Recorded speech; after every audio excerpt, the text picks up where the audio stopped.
नमस्कार प्यारे दोस्तों, मैं इनकलाब भारती आपके अपने परिवार करियर गुरु क्लासेस में आप सबका हार्दिक स्वागत करता हूं और आशा करता हूं दोस्तों आप सभी ठीक होंगे। दोस्तों आज का ये वीडियो उन सभी अभ्यर्थियों के लिए महत्वपूर्ण है जिनके क्वेश्चन 60 ठीक हो रहे हैं, 65 ठीक हो रहे हैं और आप लोगों का 70 ठीक हो रहे हैं। देखिए मैं आप लोगों को बता करके चलूं कि मैंने जो पहली वीडियोस बनाई है उन सभी वीडियोस में बहुत सारे कमेंट्स अभ्यर्थियों के आए हैं कि सर हमारे 63+ ठीक है आप लोगों का, जिसमें लड़कियां भी बहुत ज्यादा हैं आपकी। इसके साथ ही साथ दोस्तों आप लोगों का 70 ठीक है, हमारे 75 ठीक है। इस प्रकार से उन सभी अभ्यर्थियों के बहुत सारे सवाल थे कि सर क्या हमारा सिलेक्शन होगा या नहीं होगा। तो दोस्तों आज की इस वीडियो में मैं आप लोगों के लिए खास तौर से ये लेकर के आया हूं कि वास्तव में आपका फिजिकल और फाइनल में आप लोगों का सिलेक्शन होगा या नहीं होगा। तो ये वीडियो उन सभी अभ्यर्थियों के लिए है। तो दोस्तों वीडियो में लास्ट तक बने रहिएगा आप हमारे साथ में, और अगर आपको हमारा वीडियो अच्छा लगता है तो वीडियो को लाइक जरूर कर दीजिएगा, क्योंकि आज की इस वीडियो में हम आपके लिए उन सभी प्रश्नों का उत्तर लेकर के आए हैं। दोस्तों साथ ही साथ अगर आप हमारे YouTube चैनल पर पहली बार आए हैं तो YouTube चैनल को सब्सक्राइब कर लीजिएगा, बेल आइकन को दबा दीजिएगा ताकि सभी वीडियो के नोटिफिकेशन आपको जल्दी से प्राप्त हो सके और महत्वपूर्ण जो सूचनाएं हैं वो भी आपको समय से मिल सके। तो दोस्तों जैसा कि अगर हम लोग बात कर रहे हैं हम लोग यूपी पुलिस 60,244 भर्ती की। सवाल ये है कि आप 65+ प्रश्न पर गर्ल्स का सिलेक्शन होगा या 60+ प्रश्न पर गर्ल्स का सिलेक्शन होगा या नहीं होगा, 75+ प्रश्न पर बॉयज का सिलेक्शन होगा, क्या हमें दौड़ करते रहना चाहिए या नहीं करते रहना चाहिए, ये भी बहुत सारे बच्चों के सवाल हैं। और साथ ही साथ क्या 95+ वाले बाहर हो सकते हैं। तो इन सभी बिंदुओं पर आज की इस वीडियो में हम लोग बात करेंगे। लेकिन दोस्तों उससे पहले हम लोग बात कर लेते हैं आप लोगों का कि जैसे कि आप सभी अभ्यर्थियों को पता होगा कि आपकी आंसर की आ चुकी है, आपत्तियां दर्ज हो चुकी हैं, भर्ती बोर्ड ने उन आपत्तियों का परीक्षण शुरू कर दिया है और जल्द ही आपकी फाइनल आंसर की आने वाली है। आप लोगों को सभी को यह भी पता होगा कि न्यूज़पेपर में आजकल खबरें चल रही हैं कि आपकी जो आंसर की है, जो फाइनल आंसर की है, वो सितंबर में ही आप लोगों की आ जाएगी। और जैसा कि मैंने पहले भी वीडियो में आप लोगों को बताया था।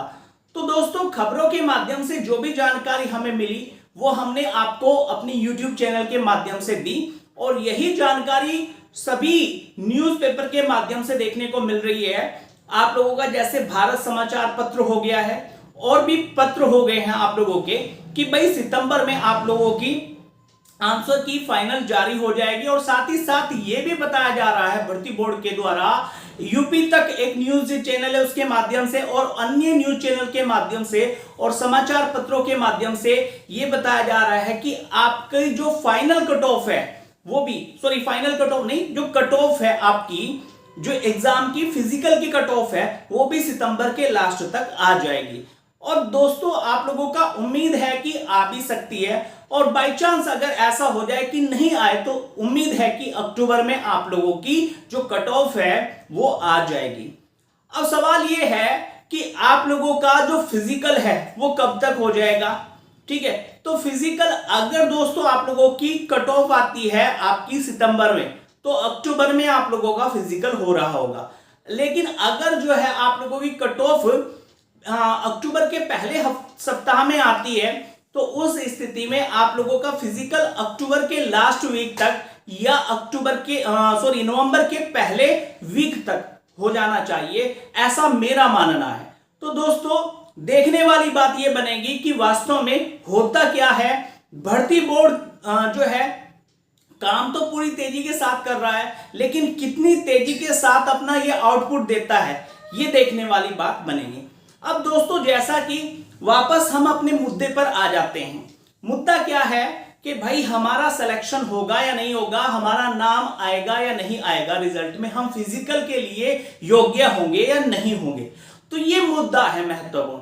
तो दोस्तों मैं आप लोगों को बता करके चलूं कि नॉर्मलाइजेशन के ऊपर सारा खेल है। अगर नॉर्मलाइजेशन जो है आप लोगों का होता है यूपी ट्रिपल एससी के थ्रू, यूपी ट्रिपल एससी के जैसा, और साथ ही साथ आप लोगों का जैसे कि भर्ती बोर्ड ने आप लोगों का 2018-19 की भर्ती में नॉर्मलाइजेशन किया था। अगर नंबर मिलते हैं आप लोगों का नॉर्मलाइजेशन में 30-30, तो देखो भाई आपको बता दूं मैं, मेरी बात बड़े ध्यान से सुने ना, क्योंकि ये आपके भविष्य का सवाल है।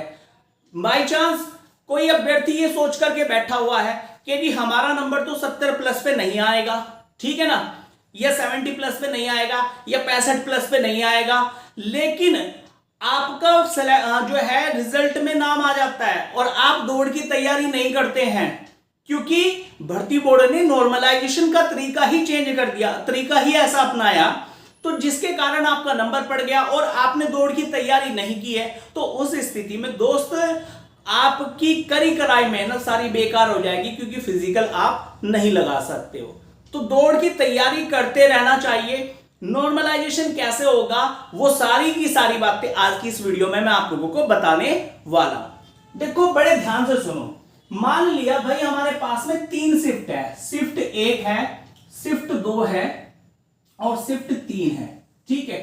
3 शिफ्ट हमने मान ली। नॉर्मलाइजेशन कैसे करेगा भर्ती बोर्ड? भर्ती बोर्ड जो आप लोगों का यूपी भर्ती बोर्ड है वो नॉर्मलाइजेशन करने का तरीका समझ लो दोस्तों, ठीक है ना। अगर आपको तरीका समझ में आ गया ना तो आप खुद एनालिसिस कर सकते हो, और वास्तव में ऐसा ही होगा।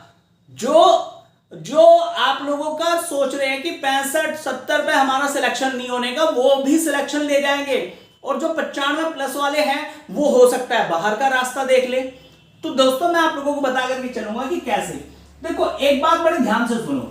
अगर सबसे हार्ड शिफ्ट है और इसमें आए हैं आप लोगों के 105 नंबर किसी सभी अभ्यर्थियों के, मान लेने की बात है, औसत आया 105, जो पहली हार्ड शिफ्ट है।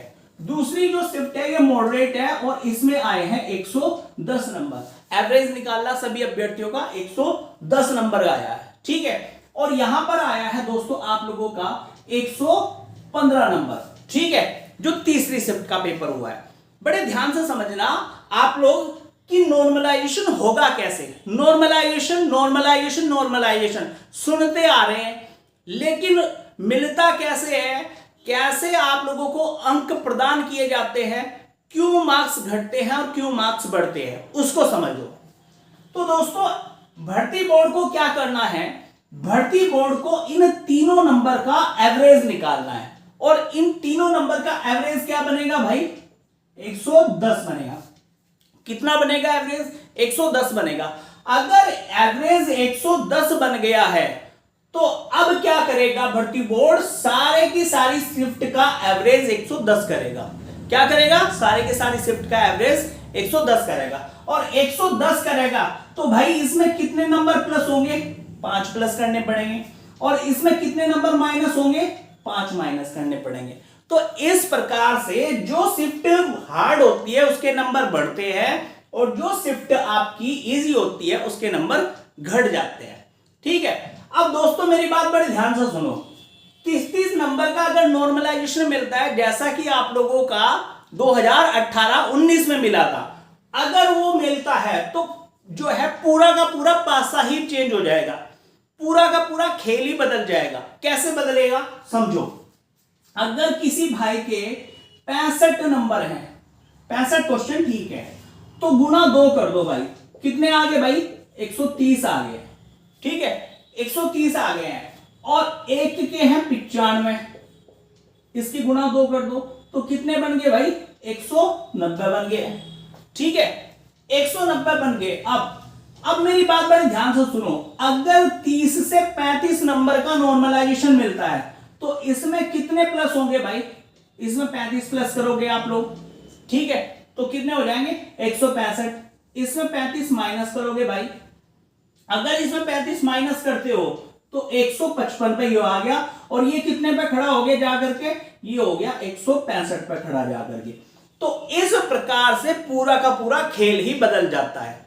तो कहने का मतलब ये है कि भाई आप लोगों का जो सिलेक्शन डिपेंड करता है वो डिपेंड करता है आपका कि भर्ती बोर्ड नॉर्मलाइजेशन किस प्रकार से करता है। क्या एसएससी वाला, जैसा कि एसएससी दिल्ली पुलिस में आप लोगों का नॉर्मलाइजेशन हुआ था, देखिए मैं आपको बता करके चलूं कि भर्ती बोर्ड कभी भी एसएससी वाले नॉर्मलाइजेशन पैटर्न को नहीं इस्तेमाल करेगा। वो हमेशा यूपी गवर्नमेंट का जो नॉर्मलाइजेशन का तरीका है वो बिल्कुल डिफरेंट है। वो आप लोगों का जो है किस प्रकार से है, वो यूपी ट्रिपल एससी के आधार पर है। आपने अगर पैट का एग्जाम दिया होगा तो आपको यह भी पता होगा दोस्तों कि पैट में कुछ अभ्यर्थियों के नंबर बढ़े और कुछ अभ्यर्थियों के नंबर घटे थे, ठीक है ना। तो उसका कारण क्या था? उसका कारण था इस प्रकार का नॉर्मलाइजेशन, ठीक है। इसी प्रकार से यूपी भर्ती बोर्ड में भी आप लोगों को जो 60,244 कांस्टेबलों की भर्ती हो रही है, इसमें भी नॉर्मलाइजेशन इसी प्रकार से देखने को मिलेगा। अब सवाल ये आता है कि क्या 65+ प्रश्न पर गर्ल्स का सिलेक्शन होगा या नहीं होगा? तो भाई मैं बता दूं आप लोगों को, गर्ल्स को अपनी दौड़ करते रहना चाहिए, क्योंकि सिलेक्शन की अगर हम लोग बात करें तो सिलेक्शन 65+ प्रश्न पर भी गर्ल्स का होगा और 75+ प्रश्न पर भी बॉयज का सिलेक्शन होगा, अगर वो दौड़ कर आप लोगों का नॉर्मलाइजेशन कुछ इस प्रकार से होता है। और 95+ वाले जो है वो बाहर का रास्ता देख लेंगे, ठीक है ना, क्योंकि मैंने आप लोगों को बताया कि नॉर्मलाइजेशन में क्या करेगा, एग्जामिनर एवरेज करेगा, सारे के सारे जो अंक हैं उनको एवरेज करेगा, बीच में लेकर के आएगा, और बीच में जब लेकर के आएगा तो भाई कुछ के अंक प्लस होंगे, कुछ के अंक माइनस हो रहे होंगे। और अगर 35-35 नंबर का नॉर्मलाइजेशन मिल जाता है बच्चों को तो 65+ वाले सीधे अंदर होंगे और आप लोगों का जो 95+ वाले हैं वो बाहर होंगे, ठीक है ना। तो मेरा कहने का मतलब यही है। अब सवाल ये आता है कि क्या हमें दौड़ करते रहना चाहिए? तो मैं आप लोगों को बता दूं, जिनके 60+ हैं वो भी दौड़ करते रहें, और जिनके आप लोगों के 65+ हैं वो भी दौड़ करते रहें, सभी के सभी अभ्यर्थी दौड़ करते रहें, क्योंकि दोस्तों रिजल्ट आने तक आप लोगों का कुछ पता नहीं क्या हो जाए, ठीक है। नॉर्मलाइजेशन का खेल जो है मैं आप लोगों को बता दूं किस प्रकार से आपके पूरे के पूरे गणित को ही बदल करके रख देगा। मैं बता दूं 2018 की भर्ती का याद है मुझे आज भी, उस समय में उन अभ्यर्थियों के सिलेक्शन रुक गए थे जिनके जो है आप लोगों का क्या हुआ था, जिनके नंबर ज्यादा बन रहे थे, जिनके प्रश्न ज्यादा ठीक हो रहे थे, क्योंकि नॉर्मलाइजेशन बहुत ज्यादा अंकों का मिला, और जिनके कम हो रहे थे उनके नंबर आगे आ गए। तो इस प्रकार से आप लोगों के साथ भी हो सकता है, इसलिए दौड़ करते रहिएगा, फिजिकल की तैयारी करते रहिएगा, और आप लोग जो है हमारे YouTube चैनल के साथ में बने रहिएगा, ताकि आपको समय समय पर महत्वपूर्ण जानकारी मिलती रहे। दोस्तों अगर वीडियो आप लोगों को अच्छा लगा हो तो वीडियो को लाइक जरूर कर दीजिएगा, और YouTube चैनल को सब्सक्राइब कर लीजिए, बेल आइकन को दबा दीजिएगा। आज की इस वीडियो में इतना ही जानकारी मुझे आप लोगों ने देनी थी। उम्मीद है जानकारी आपको पसंद आई होगी। तो मिलते हैं नेक्स्ट वीडियो में, धन्यवाद।